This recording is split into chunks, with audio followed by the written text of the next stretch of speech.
Las Vegas exploded into the year 2001 in grand fashion.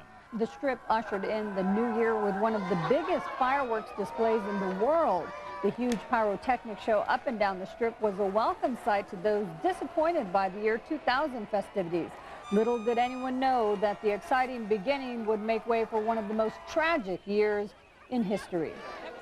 2001, the year in review. Channel 8 Eyewitness News reflects on the people and events that defined a year we will never forget.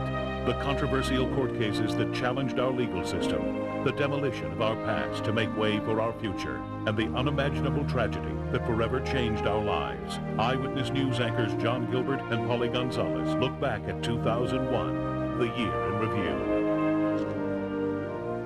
Hello and welcome to Channel 8 Eyewitness News 2001 Year in Review. I'm Polly Gonzalez. And I'm John Gilbert. In the next half hour, we're going to take a look at the events that made headlines here in Las Vegas. There's no question the events of September 11th were devastating to the American and Las Vegas economies. The fallout was especially bad here in Las Vegas, where the #1 industry is tourism. The number of visitors to the Strip suddenly fell off, airline traffic declined, and convention attendance at such large shows as Comdex sharply decreased. Las Vegas hotels responded by slashing room rates, sometimes as much as 50%. The revenue loss at attendance drop was too much. Eventually, the resorts would have to cut jobs. Thousands of Valley residents did lose their jobs. Reporter Dana Drake spoke to some of them. It's scary. Very scary. 500 Aladdin Resort employees got this letter at the end of their shift. It says they're out of a job. People were destroyed and they don't know what's going to happen next. What we can do? Nothing. The letter from the Aladdin's top executives tells employees that Las Vegas has suffered a drastic reduction in tourism and says the Aladdin has not been immune from these effects. It goes on to say we are unable to provide 60 days notice of the layoff. I have 2 children that are in high school, and it's a little frightening. Aladdin dealer Sherry Merritt says many employees knew things were tight after hours were drastically cut just days ago. But she and many of her coworkers say they didn't expect to be without a job this soon. I didn't think that we would be affected so quickly.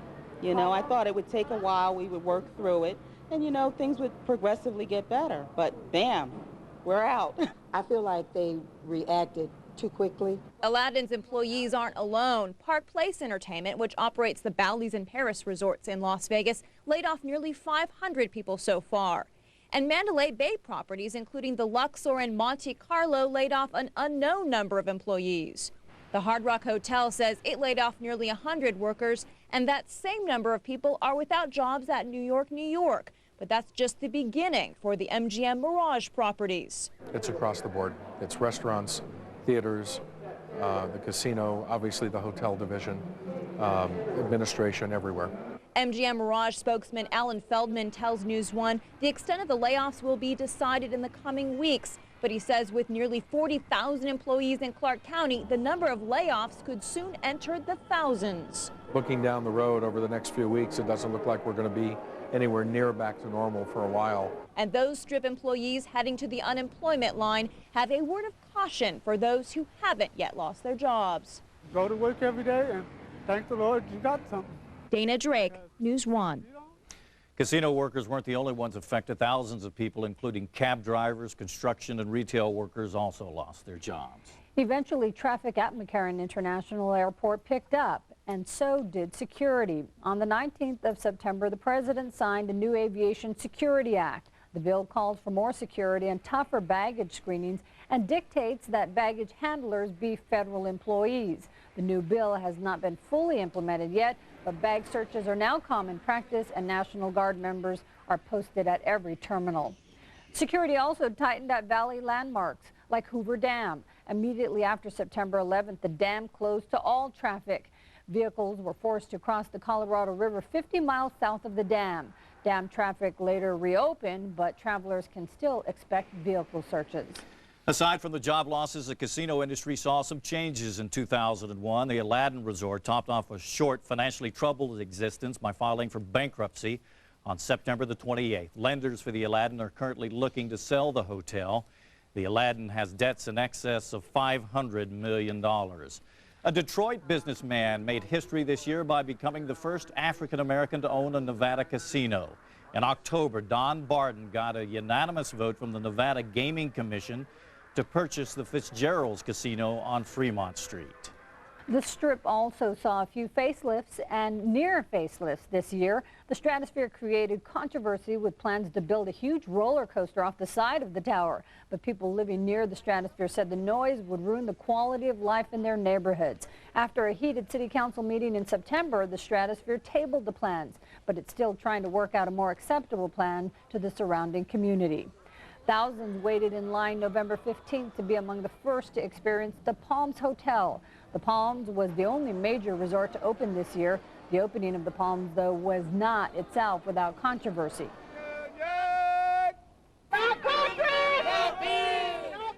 Less than a month after the grand opening, union workers picketed the property, upset over the fact that it was non-union. Palms supporters argued that while other casinos were laying people off, the Palms was providing thousands of new jobs.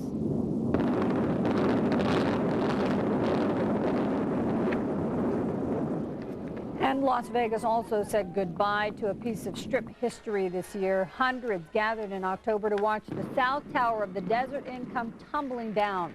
The implosion was bittersweet for some longtime residents.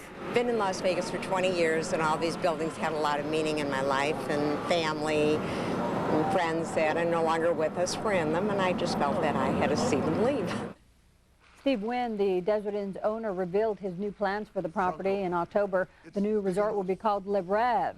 Wynn's new mega resort could end up being a much-needed shot in the arm for the north end of the Strip.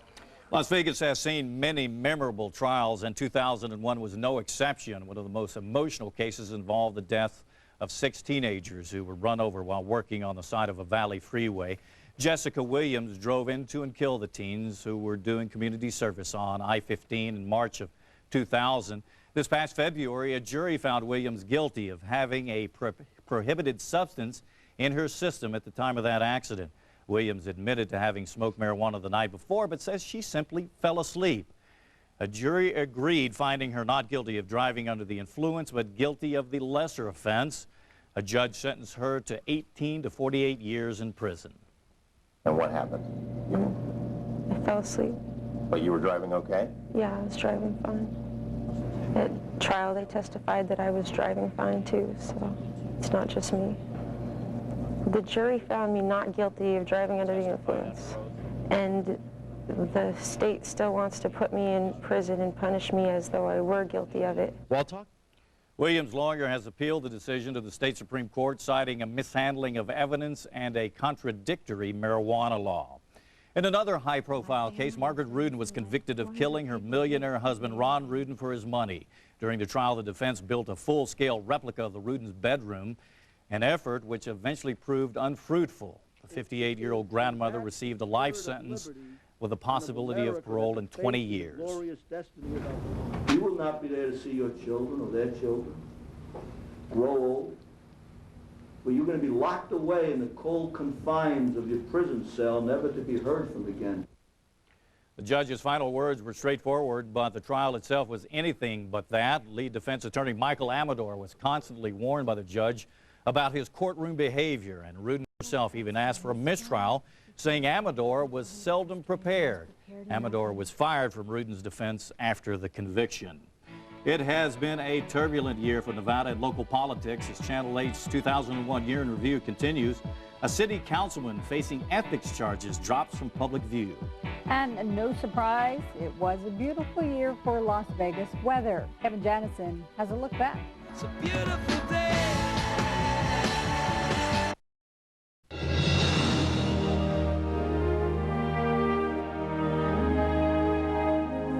This year, it took state legislators a couple of extra days to get the laws of the land in order. State senators and assembly members were forced to go into special session after not being able to come to a last-minute compromise on redistricting. Legislators even shifted from daylight savings to standard time to pick up an extra hour, but even that wasn't enough. Boundaries for Nevada's new 3rd congressional seat were eventually adopted in July's special session.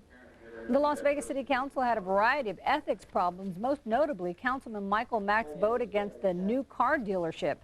Mack later admitted to owing money to the dealership's would-be competitor. Mack also raised eyebrows when he failed to show up for council meetings for nearly a month in July. He recently filed for bankruptcy protection. Councilman Mack reportedly owes millions to creditors. His ethics hearing will be held early next year. One of the hottest issues in the Las Vegas Valley this past year was an initiative to build a children's hospital. Critics of the ballot measure maintain that Clark County doesn't need another children's medical facility. Voters agreed, turning down the issue. And this year, a proposed nuclear waste dump 100 miles north of Las Vegas at Yucca Mountain continued to be a major issue. In November, the Las Vegas and Henderson Chambers of Commerce withdrew from the national organization because of its stance on Yucca Mountain. The General Accounting Office also issued a report urging President Bush to hold off on making a decision about the site indefinitely because of technical and financial problems. 2001 may be summed up as the year that never was in terms of weather. But there were a few days when the sunshine made way for some serious weather. Channel 8 Eyewitness News weather anchor Kevin Janison has the year in weather. 2001 was not a weather odyssey, but for a place that sees more than 300 sunny days a year, we still had our share of action. January began with a few puddles, 2 separate streaks of rain over 4 consecutive days, highlighted with nearly 1/3 of an inch falling on January 27th. Just over a week later, it was some of that famous Las Vegas Valley wind which kicked up. Gusts over 50 miles per hour caused damage to casino signs. The very next day, February 7th, a few flurries fell over parts of town, with more significant snow heading up Kyle Canyon Road. Late in the month, a very unusual occurrence, 21 consecutive hours of rain. In fact, it rained 5 straight days to end February, leaving the month with nearly 2¼ inches of water, more than half the annual average. May was the warmest on record. It reached 100 on the 9th and 105 on the 24th.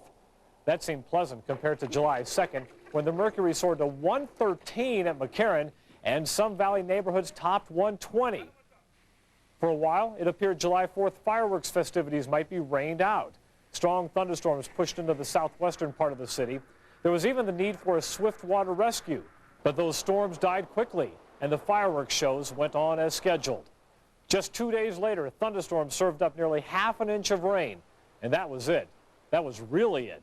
The usual monsoonal storms were non-existent. We entered a stretch of 106 consecutive days without measurable rain. And then it got cold. Mount Charleston received their first snow on November 13th, and December saw more snow too.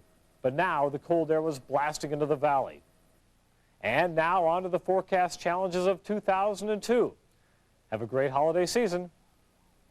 Coming up, a look back at the top investigative stories of the year. The Channel 8 I-Team interviewed some of the state's most notorious convicts and went after a small army of suspected bad guys. Also, from hoops to the gridiron to golf, sports director Dave McCann will take a look at the top sports stories of the year.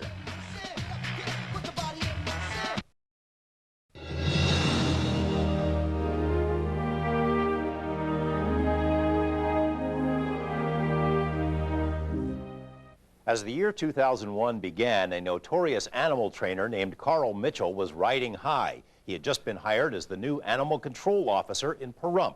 But what Nye County officials didn't seem to know was that Mitchell had a history of alleged animal mistreatment, and he didn't care much for animal control in general. Well, that's what they are, dog catchers. The USDA documented a long-term litany of poor treatment of his big cats. The I-Team exposed Mitchell's past, including his lengthy arrest record, which included several run-ins with law enforcement. Within months of our reports, Mitchell was fired from his job with animal control, and new criminal charges were brought against him. I'm Marshall Silver. Until we meet again, take great care of each other. We're in this thing called life together.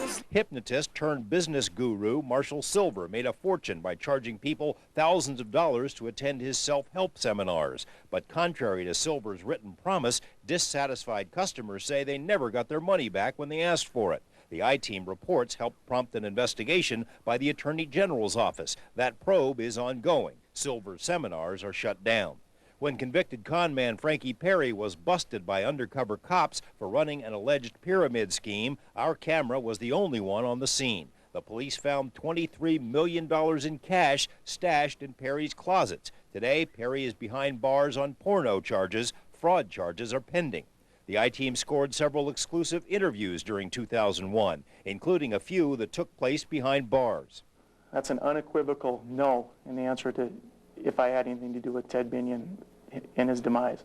Convicted killer Rick Tabish proclaimed his innocence from inside the maximum security prison in Ely. Tabish is serving a life term for the murder of Ted Binion. Lawyers for he and co-defendant Sandy Murphy are hopeful they can earn a new trial or even dismissal of their verdict. Sandy Murphy told us by phone about her life behind bars. Murphy is confident her appeal will succeed in 2002. It's just unbelievable that anybody would put children there. The I-Team also landed the only interview with Jessica Williams, serving a lengthy term for the deaths of 6 teenagers on I-15. Williams' lawyers think they can win her freedom next year. Eyewitness News was the only place to see exclusive video of Afghan rebels training right here in southern Nevada. The man in charge of the training, former Green Beret war hero James Bo Greitz, who shared his thoughts on the war and on the source of the anthrax scare, which Greitz predicted would be a domestic source. The I-Team first reported that the Army Chemical Weapons Depot at Dugway, Utah, might be the source of the anthrax. By year's end, the FBI was investigating that possibility. George Knapp, Eyewitness News. Of course, it was a big year in sports. Channel 8 sports director Dave McCann has his list of the top sports stories in 2001. Thank you. This has been quite a year for local sports, and coming up with my top 10 was indeed a challenge, but here they are, the top 10 local sports stories for 2001. Number 10, Lady Rebel basketball star Linda Frulich becomes the all-time leading scorer at UNLV. Linda broke the old record of 1,892 points with a 22-point performance earlier this month at Nevada Reno. Number 9, after 16 years of tournament golf in Las Vegas, the Senior Tour pulls out of Southern Nevada. Number 8, the Las Vegas Wildcats take a bus ride to Reno and come home with their first state football championship since 1959. Las Vegas knocked off McQueen in overtime to win the title. The 7th biggest local sports story involves the biggest Las Vegas fight of the year. Lennox Lewis knocked out Hasim Rahman at Mandalay Bay to win back his heavyweight championship. In at number 6, Jeff Gordon wins his first Las Vegas 400 and then drives on to win the Winston Cup Series season championship. Number 5, for the first time ever, the Los Angeles Dodgers play baseball at Cashman Field. The 4th biggest story of the year has 2 parts. UNLV's football team struggles to a disappointing 4-7 season. Along the way, athletic director Charlie Cavanero announces his resignation, and John Robinson agrees to serve as both AD and head football coach. Number 3, Las Vegan Tasha Schweikert wins the U.S. Gymnastics Championship and sets her sights on Olympic gold. The 2nd biggest story of the year involves the birth, the life, and the death of the XFL. The Las Vegas Outlaws attracted quite a crowd to Sam Boyd Stadium, but poor national television numbers led to the league's early demise. The biggest sports story of 2001 is the quest for a new basketball coach at UNLV. Rick Pitino campaigned for the job on national radio. He discussed it for 2 months with school and civic leaders, only to say no thanks. UNLV responded by hiring Charlie Spoonhour, a coach with a proven record, a clean slate with the NCAA, and a determination to restore Rebel basketball to a level of respectability. There they are, my top 10 local sports stories for 2001. It was fun to cover. We're glad you watch. I'm Dave McCann, Channel 8 Eyewitness Sports. In 2001, the world witnessed the worst act of terrorism on American soil. Next on Channel 8's 2001, a year in review, September 11th, a day when thousands died, but a nation united. Where were you when the world stopped turning on that September day? Were you in the yard?